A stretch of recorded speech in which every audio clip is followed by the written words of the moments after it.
Hello everyone. हम लोग पढ़ रहे थे एंशियंट हिस्ट्री के बारे में। ठीक है, तो जो भी हम लोग पिछले क्लास में पढ़े हैं उसको सबसे पहले हम रिवीजन करेंगे 5 मिनट्स में। उसके बाद आगे टॉपिक को बढ़ाएंगे, राइट है ना। तो चलते हैं।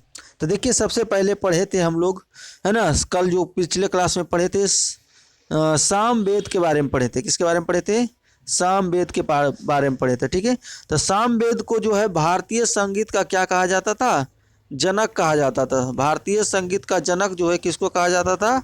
तो सामवेद को कहा जाता था। क्लियर बात को? क्योंकि सामवेद में जो था 7 सुरों का उल्लेख किया गया है। सामवेद में जो है 7 सुरों का क्या गया है बाबू? उल्लेख किया गया है। इस बात को आपको याद रखना है ना। तो क्वेश्चन बनेगा 7 सुरों का उल्लेख जो है किस वेद में किया गया है? तो आपको बोलना है कौन सा वेद? सामवेद में। क्लियर बात को? भारतीय संगीत का जनक जो है किस वेद को कहा गया है?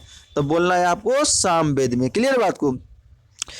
सूर्यदेव के स्तुति से संबंधित मंत्रों का संकलन जो भी है वो किस में किया गया है? तो ये भी आपका सामवेद में ही किया गया है। क्लियर बात को?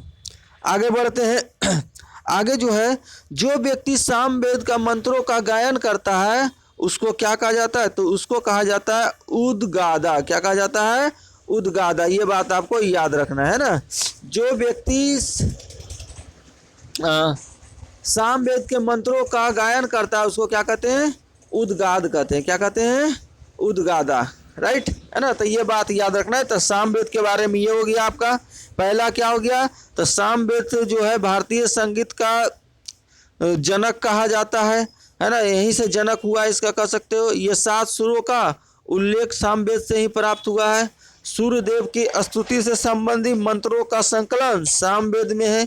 जो व्यक्ति सामवेद का मंत्रों को गायन करता है उसको क्या कहते हैं? उद्गादा कहते हैं। क्लियर बात को? उसके बाद हम कल बताए थे बाबू यजुर्वेद के बारे में। किसके बारे में बताए थे? यजुर्वेद के बारे में, राइट है ना। तो यजुर्वेद के बारे में बताए थे। तो इस वेद में जो था, जो भी मंत्र यज्ञ में जो मंत्र होता है, यह यज्ञ में जो नियम कानून होता है ना, यह धार्मिक क्रियाकलापों से संबंधित मंत्रों का संकलन किस में किया गया है? यजुर्वेद में किया गया। किस में किया गया है? यजुर्वेद में। क्लियर बात को? धार्मिक मंत्रों का इस वेद में सभी मंत्र यज्ञों का नियमों से संबंधित एवं धार्मिक क्रियाकलापों से मंत्रों का संकलन किया गया है। ठीक है, तो क्वेश्चन बनेगा आपका कि यजुर्वेद में जो है, सॉरी, क्वेश्चन ऐसे बनेगा कि मंत्र यज्ञों में जो है, मंत्र यज्ञों में जो यज्ञों का मंत्र होता है उसमें कौन सा वेद से लिया गया है, या कौन सा वेद में जो संकलन किया गया है मंत्र का यज्ञ? तो यजुर्वेद में आपको बताना है। क्लियर बात को? अगला क्वेश्चन जो रहेगा इस प्रकार से रहेगा है ना। गद और पद दोनों जो है मौजूद है कौन सा वेद में? तो यजुर्वेद में। क्लियर बात को? तो एकमात्र वेद है जिसमें गद और पद जो है दोनों मौजूद है यजुर्वेद में। क्लियर बात को? यजुर्वेद का जो मंत्र का उच्चारण करता है उसको अदतुर्य कहते हैं। क्या कहते थे? अदुर। कल बताए थे ना। क्लियर? तो ये यजुर्वेद में हो गया। तो यजुर्वेद में क्या बताए? यजुर्वेद में बताया कि सभी मंत्रों का योगों का नियमों मंत्र जो होता है, यज्ञ में जो मंत्र होता है वो किस में मौजूद है? यजुर्वेद में। नियम कानून जो भी यज्ञ में लगता है सब यजुर्वेद में मौजूद है। ठीक है, ये एक ऐसा एकमात्र वेद है जिसमें गद और पद दोनों मौजूद होता है। गद और पद दोनों मौजूद होता है यजुर्वेद में। यजुर्वेद का जो मंत्र का उच्चारण करता है बाबू उसको अगतुर्य कहते हैं। क्लियर है? नेक्स्ट आ जाते हैं, अगला आ जाते हैं अथर्ववेद। किसके बारे में पढ़ना है? अथर्ववेद के बारे में ना। अथर्ववेद, हालांकि ये पहले पढ़ा दिए थे कल, उसी को रिवीजन करवा रहे हैं हम। रिवीजन 4 से 5 जितना हो सके उतना रिवीजन करवाएंगे। ठीक है, आपको क्लास में ही सारा जो है याद हो जाएगा। ठीक है, बशर्ते इस क्लास को रेगुलर आप देखते रहिए बढ़िया से। चलिए, तो अभी जो पढ़ रहे हैं वो किसके बारे में रिवीजन कर रहे हैं? अथर्ववेद के बारे में। अथर्ववेद, तो अथर्ववेद में जो होता है काला जादू है ना, भूत प्रेत आत्माओं से निवारण के लिए, उपचार के लिए जो है किसका कौन सा वेद में दिया गया है? तो ये है आपका अथर्ववेद में। कौन से वेद में? तो अथर्ववेद वेद में, ये इस बात को याद रखना है, ठीक है। कौन सा वेद में? तो अथर्ववेद में जो है भूत प्रेत आत्माओं से जो है के बारे में संकलन किया गया है अथर्ववेद में। यानी काला जादू कहता ना भूत भगा देंगे, भूत को जो है होता है, हालांकि ऐसा रियलिटी तो पता नहीं है, समझे बात को। लेकिन जो काला जादू होता है यह आत्माओं से निवारण के लिए, है ना, यह आयुर्वेदिक उपचार चारों का संकलन किया गया है किस वेद में? तो अथर्ववेद में। इस बात को याद रखना है। अब देखो अथर्ववेद को जो है सबसे नवीन वेद कहा गया है। सबसे नवीन वेद किसको कहा गया बाबू? तो अथर्ववेद को ही कहा गया है। क्लियर बात को, ये भी बताए थे, है ना। ये इस वेद का जो मंत्र का जो उच्चारण करता है उसको कहा जाता है ब्रह कहते हैं। क्या कहते हैं? ब्रह कहते हैं। इस बात को भी आपको ध्यान में रखना है, कोई दिक्कत है ना। ब्रह कहा जाता है इस मंत्र का जो उच्चारण करता है। तो क्या क्या बताएं अभी, एक सेकेंड। हाँ, अथर्ववेद में क्या बताएं? अथर्ववेद में बताएं जो काला जादू होता है, यह भूत प्रेत आत्माओं का संकलन, यह आयुर्वेदिक, है ना, उपचारों का संकलन किसमें किया गया? अथर्ववेद में। सबसे नया वेद कौन सा? तो अथर्ववेद है ना। इस वेद में मंत्रों को उच्चारण करने वाले व्यक्ति क्या होता है? ब्रह कहलाता है, ठीक है। उसके बाद बताए थे आपको हिस्टोरिक पीरियड। क्या बताए थे? Historic period. तो देखो हिस्टोरिक पीरियड जो था वो कितना से कितना पीरियड तक का? 600 BC। 600 BC से लेकर 712 AD तक का जो पीरियड होता था उसको हिस्टोरिक पीरियड कहते थे। 600 BC से लेकर 712 AD तक का जो पीरियड होता था उसको हिस्टोरिक पीरियड। अब ध्यान देने वाली बात ये था कि इस हिस्टोरिक पीरियड में 600 BC के जो है कितना जनपद थे पता है? महाजनपद। तो महाजनपद जो थे 16 महाजनपद थे। कितना था बाबू? 16 महाजनपद, ठीक है। एक सेकेंड, चलिए, हाँ, है ना।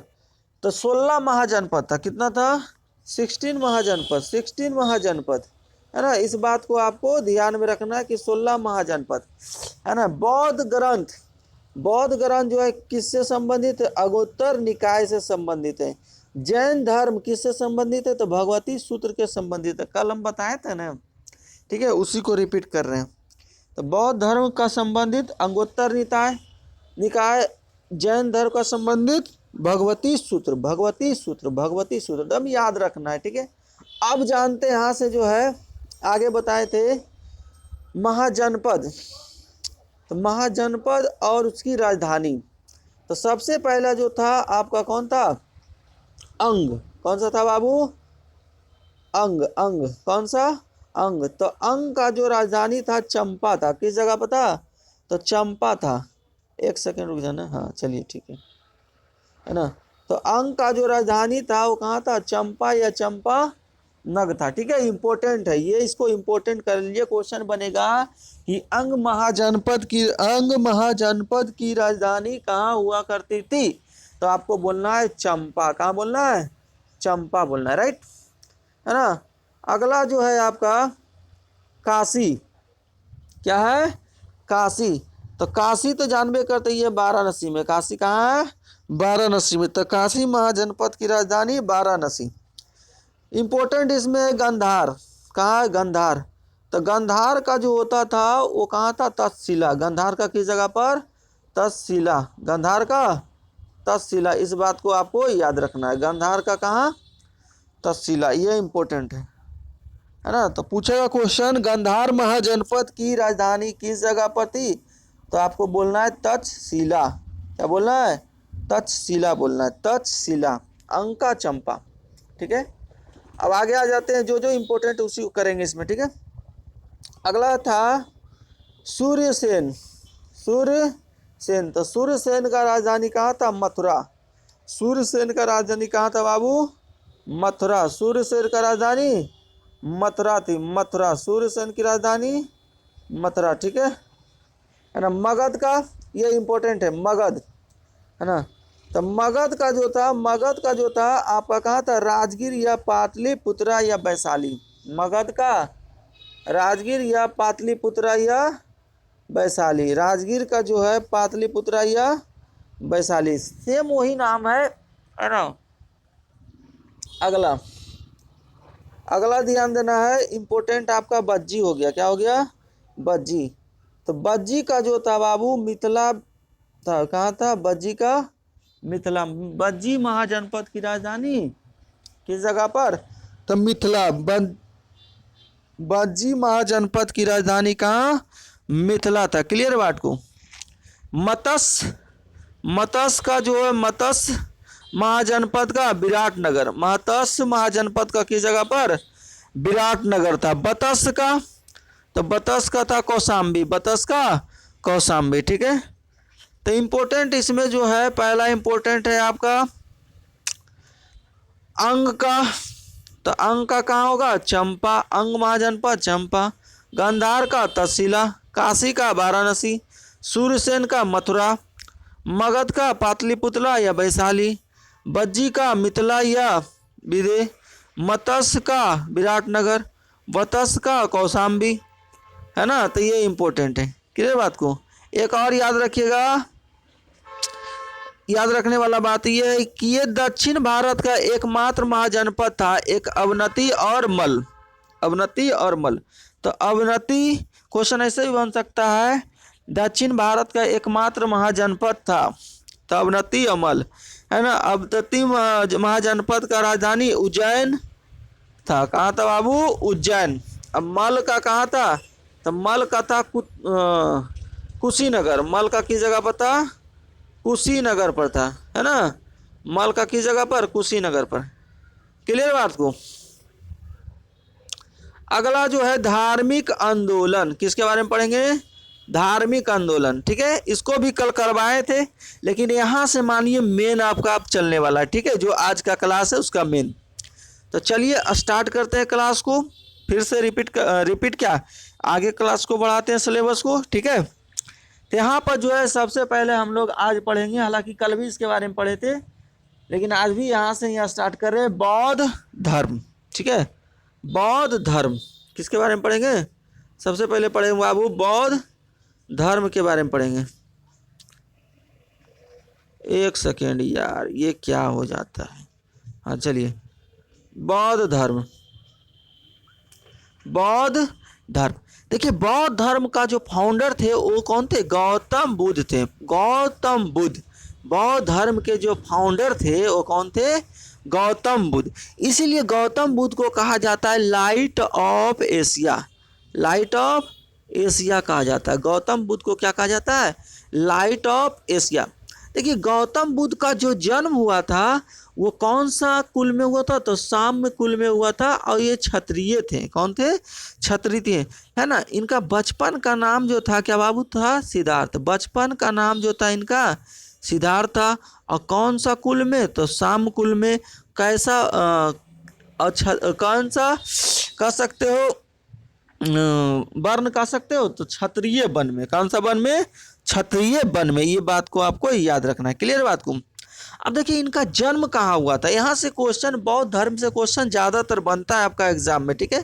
तो बौद्ध धर्म का जन्म, बौद्ध जो सिद्धार्थ था उनका जन्म जो हुआ था 563 ईस्वी में। कब हुआ था बाबू, 563 ईस्वी में जन्म हुआ था। 563 ईसा पूर्व में हुआ था। किस जगह पर हुआ था, तो कपिल वस्तु नेपाल में, है ना।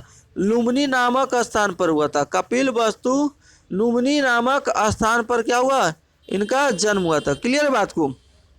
इनका पिता का नाम था बाबू सुधोधन, और माता जो पिता का नाम था सुधोधन, जो शाब कुल के थे। कौन सा कुल का, शाम कुल के थे। क्लियर बात को।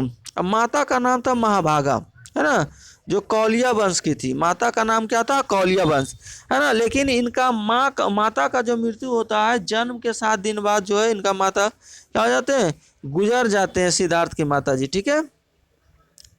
ठीक है, इस बात को आपको याद रखना है ना। इसका महाभागा सिस्टर ऑफ प्रजापति गौतमी थी। महाभागा सिस्टर ऑफ प्रजापति कौन थी, गौतमी, ठीक है। इनका पत्नी का नाम यशोधरा। पत्नी कौन सा, वाइफ कौन, यशोधरा। वाइफ कौन, यशोधरा, यशोधरा। क्लियर बात को। सन कौन, तो राहुल। सन का नाम क्या था इनका, राहुल। ठीक है, इस बात को आपको याद रखना है।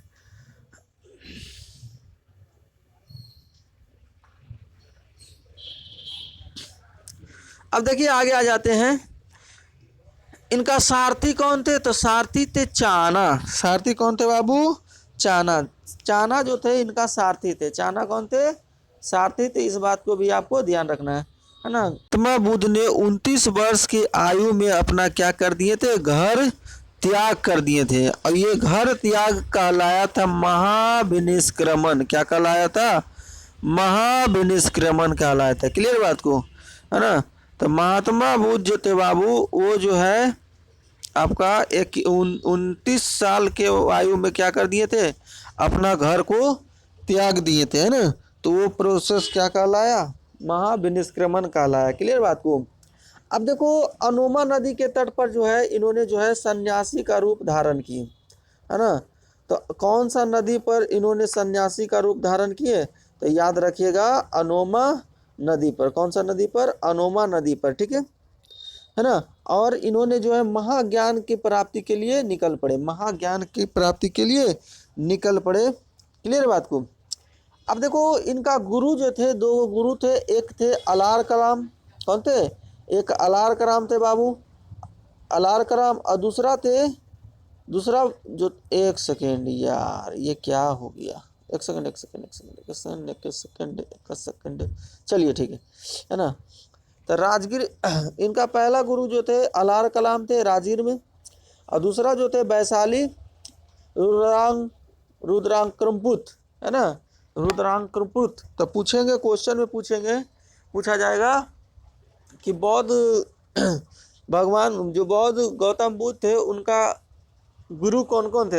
एक अलार कलाम और दूसरा रुद्र क्रामपुत्र। ठीक है, इन्हीं से इन्होंने क्या किया, शिक्षा का ग्रहण किए थे। क्लियर बात को। उसके बाद जो इन्होंने गया पहुंचे। और गया जो है 6 वर्ष की तपस्या के बाद जो है निरंजना नदी के तट पर इन्होंने क्या हुआ, ज्ञान की प्राप्ति हुई। कौन सा नदी पर, तो निरंजना नदी के तट पर जो है महात्मा बुद्ध की ज्ञान की प्राप्ति हुई, महात्मा बुद्ध की ज्ञान की प्राप्ति हुई। ठीक है। अब जब इसको ज्ञान की प्राप्ति हो गया तो पहले इनका नाम था सिद्धार्थ। अब किस नाम से जाने लगा, तो बुद्ध के नाम से ये जाने लगे। ठीक है ना। अब आगे समझिएगा, बुद्ध ने अपना प्रथम उपदेश कहाँ दिए, तो धर्मचक्र परिवर्तन सारनाथ कहाँ दिए, सारनाथ वाराणसी में दिए, है ना। तो पहला जो है अपना जो है उपदेश कहाँ दिए, तो ये बात याद रखना है, सारनाथ में दिए, है ना, वाराणसी में पड़ता है। इसके बाद उन्होंने जो है बौद्ध संघ का भी स्थापना सारनाथ में की, है ना। तो क्वेश्चन बनेगा बौद्ध सारनाथ की स्थापना, बौद्ध संघ की स्थापना कहाँ किया गया, तो सारनाथ में आपको बोलना है। ठीक है। और जो इनको फॉलो करने लगे उसको बुद्ध संघ और धम्म कहलाने लगा, धम्म कहलाया, बुद्ध संघ और धम्म। अब देखो बौद्ध में जुड़ने के लिए मिनिमम आयु जो था वो कितना था, 15 साल था एज। कितना था, 15 साल एज, है ना। मिनिमम एज टू ज्वाइन, है ना, 15 ईयर। अब गौतम बुद्ध बौद्ध संगति गणपूर्ति 20 सदस्य की थी। गौतम संघ की गणपूर्ति कितना सदस्य का, तो 20 सदस्य का, है ना। तो 20 सदस्य का जो था गौतम, कह सकते हो बौद्ध संघ की गणपूर्ति 20 सदस्य की थी। एक शिष्य जो शूद्र थे, एक महिला शिष्य थी जिसका नाम था गौतमी बुद्धा। एक महिला शिष्य का नाम क्या था, गौतमी बुद्धा। ठीक है, इस बात को आपको याद रखना। अब सबसे ज्यादा प्रसिद्ध शिष्य कोई थे तो उनका नाम याद रखना है, आनंद और उपाली, है ना। तो आनंद और उपाली जो थे प्रसिद्ध शिष्य थे गौतम बुद्ध का। ठीक है, आनंद और उपाली। ठीक है। तो देखो गौतम बुद्ध ने जो है सबसे ज़्यादा उपदेश जो है कहाँ दिए थे, श्रावस्ती में दिए हैं। और ये भाषा जो है आपका पाली भाषा। कौन सा भाषा बाबू, पाली भाषा। और अंतिम समय अपने जीवन के अंतिम समय में जो है उसने कुशीनगर पहुँचे। जीवन के अपने अंतिम समय कहाँ पहुँचे, कुशीनगर, है ना। और अपना उपदेश सुबच को दिया। अपना उपदेश किसको दे दिया, सुबच को दिया। तो क्वेश्चन बनेगा सबसे पहला कि गौतम बुद्ध जो है सर्वाधिक उपदेश कहाँ दिए, तो श्रावस्ती में दिए। कौन सा भाषा, तो पाली भाषा में, है ना। और अंतिम समय में जो है कहाँ पहुँचे, तो कुशीनगर में पहुँचे। और अपना उपदेश किसको दे दिया, सुबच को दे दिया। किसको दे दिया बाबू, सुबच को दे दिया। इस बात को भी आपको याद रखना है ना। और गौतम बुद्ध का जो है 483 ईस्वी में जो है कुशीनगर हिरानवती नदी के किनारे जो है इनकी क्या होगी, मृत्यु हो गई, है ना। जो महापरिनिर्वाण हो गया कहलाया। क्या कहलाया, महापरिनिर्वाण। तो पूछे गौतम बुद्ध का मृत्यु कब हुआ, तो 483 बीसी में। 483 बीसी में जो है गौतम बुद्ध का क्या हो गया, मृत्यु हो गया। और किस नदी के किनारे, तो हिरानवती नदी के किनारे, है ना। ये मृत्यु क्या कहलाया, महापरिनिर्वाण कहलाया। क्या कहलाया, महापरिनिर्वाण, ठीक है। और जब इनका मृत्यु हो गया तो इसी साल जो है पहला जो है बौद्ध संगति का आयोजन किया गया 483 में। तो 483 में ही जो है पहला बौद्ध संगति का आयोजन किया गया, ठीक है। और वो जगह कौन सा था, तो राजगीर था, है ना। सतपर्णी केव, है ना, राजगीर के सतपर्णी केव। तो पहला बौद्ध संगति कब हुआ था, 483 में। 483 में क्लियर बात को। अभी पढ़ा रहे हैं कंसेप्ट, क्वेश्चन भी सारा करवाएंगे, ठीक है। टेंशन लेने वाली बात नहीं है। सारा क्वेश्चन आपको जो है कराया जाएगा जो इससे बनता है एग्जाम में, ठीक है। अब देखिए रूका का अजात शत्रु, एक सेकेंड, है ना। रूका अजात शत्रु हरियाणका डायनेस्टी। रूका अजात शत्रु हरियाणका डायनेस्टी। चेयरमैन कौन, महाकश्यप। चेयरमैन कौन बाबू, महाकश्यप, ठीक है। तो पूछेगा क्वेश्चन में प्रथम बौद्ध महासंगति कब हुआ, तो 483 में। जगह राजगीर, है ना। किसके समय, तो अजात शत्रु, रूका का अजात शत्रु, ठीक है। चेयरमैन कौन थे, महाकश्यप। चेयरमैन कौन थे, महाकश्यप। तो पहला बौद्ध संगति अजात शत्रु के समय हरियाणका डायनेस्टी, है ना, के दौरान हरियाणका डायनेस्टी था, उसी समय पहला बौद्ध संगति हुआ था अजात शत्रु के समय। ये याद रखना है आपको, अजात शत्रु,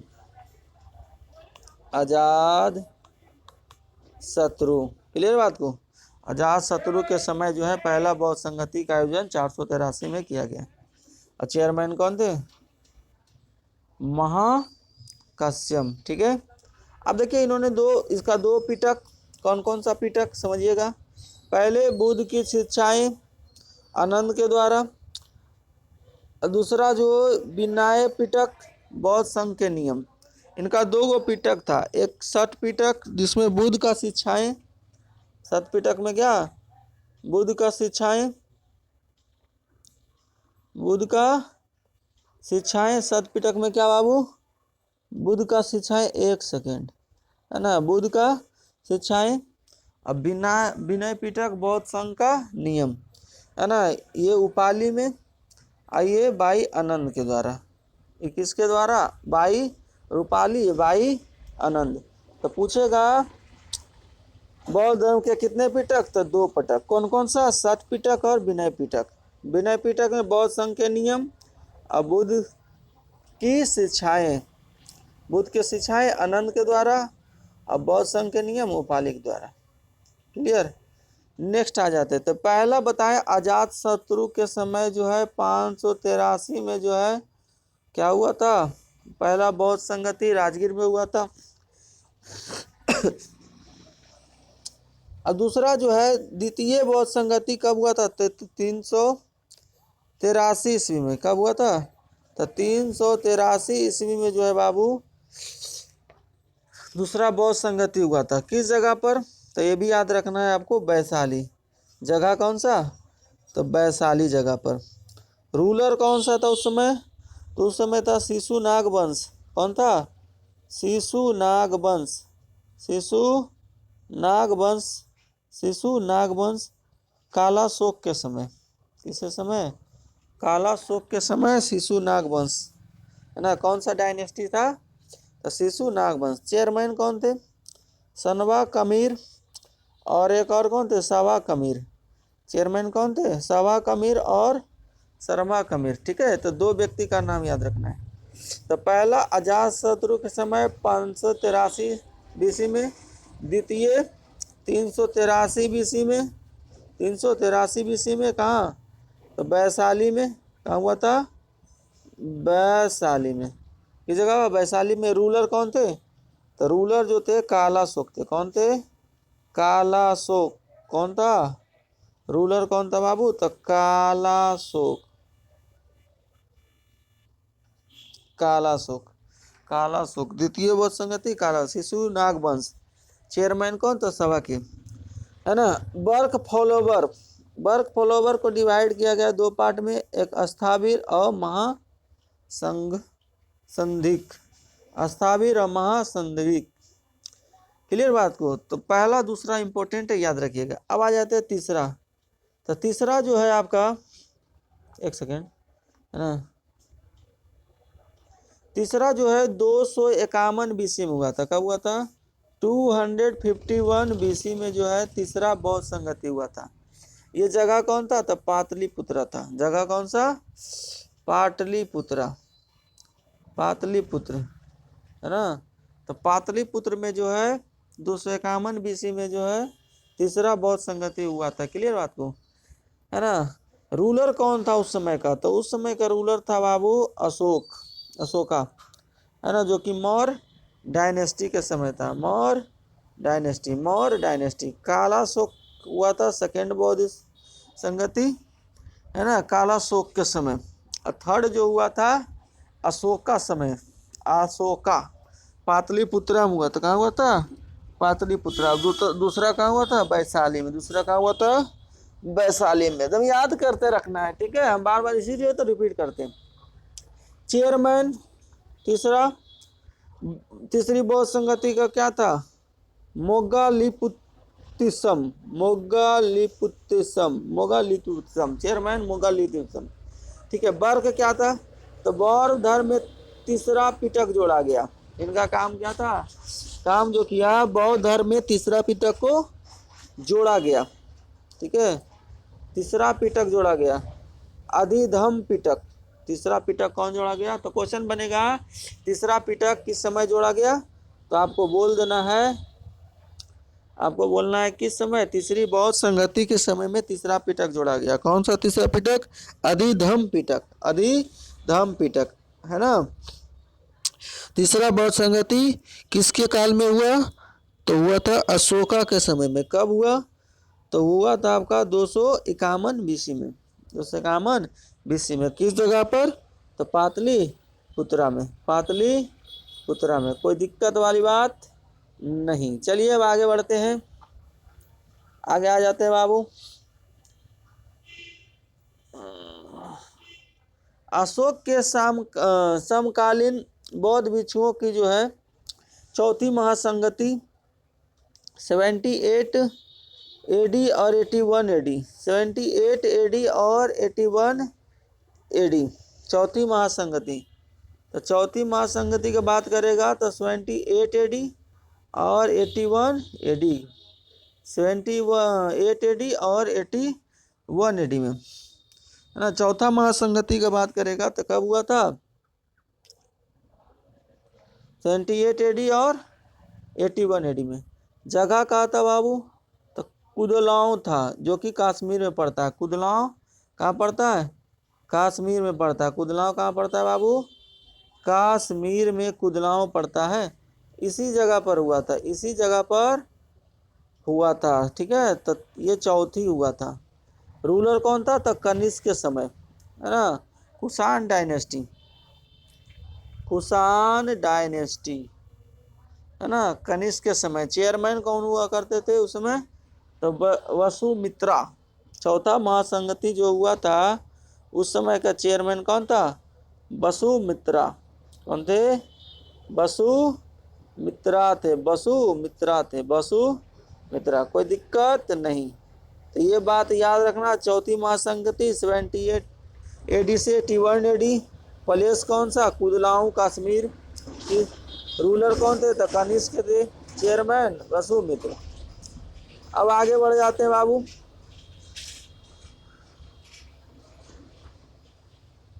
अब देखो वाइस चेयरमैन कौन था? अश्वा घोष। Vice chairman Ashva Ghosh.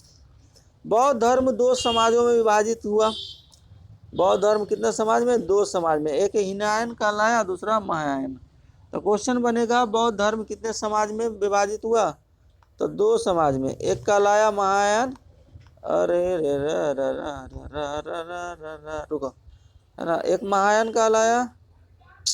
जय जय जय श्री कृष्ण। चलिए अब आ जाएगा हीनयान और महायान, राइट, है ना, हीनयान और महायान कहलाया। तो याद रखिएगा बौद्ध धर्म को जो है दो समाजों में विभाजित किया गया। एक कहलाया आपका हीनयान और दूसरा कहलाया आपका महायान। महायान, ठीक है, हीनयान और महायान। तो सबसे पहले जानेंगे हीनयान के बारे में जानेंगे, उसके बाद आगे जानेंगे। क्लियर बात को? तो देखिए हीनयान ये मूर्ति पूजा में विश्वास करते। कौन? हीनयान के लोग जो थे ये मूर्ति पूजा में विश्वास करते थे, है ना, मूर्ति पूजा में करते थे। आइए, है ना, हीनयान करते थे। ये जो थे हीनयान गौतम बुद्ध को केवल मनुष्य मानते थे। हीनयान जो है गौतम बुद्ध को क्या मानने लगे? मनुष्य मानते थे। लेकिन महायान जो थे भगवान मानते थे, है ना। इनका कोई तीर्थ स्थान नहीं होता, लेकिन इसका 4 तीर्थ स्थान होता था महायान का, है ना। ये श्रीलंका, इंडोनेशिया, म्यांमार में अधिक पाए जाते थे, लेकिन ये बाकी स्थानों पर भी पाए जाते थे, ठीक है, महायान।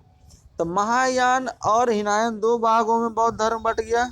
तो हीनयान के जो लोग थे ये मूर्ति पूजा में विश्वास नहीं करते थे। वो कहते थे कि भगवान बुद्ध जो है मनुष्य थे, ठीक है। और हीनयान गौतम बुद्ध को केवल मनुष्य मानते थे और इनका तीर्थ स्थान नहीं था, है ना। ये जो सबसे ज़्यादा अधिक तो था श्रीलंका, इंडोनेशिया और म्यांमार में थे। ये मूर्ति पूजा के पर विश्वास करते थे, है ना, और गौतम बुद्ध को भगवान मानते थे। इनका तीर्थ स्थान भी था, 4 तीर्थ स्थान, ठीक है। तो ये जो था आपका गौतम, कह सकते हो बुद्ध के बारे में जानकारी हम सारा बता दिए, ठीक है। अगला क्लास में हम लोग जानेंगे जैन धर्म के बारे में, ठीक है। तो आज तक इतना ही रहने दीजिए, बाकी अब अगले क्लास में। धन्यवाद।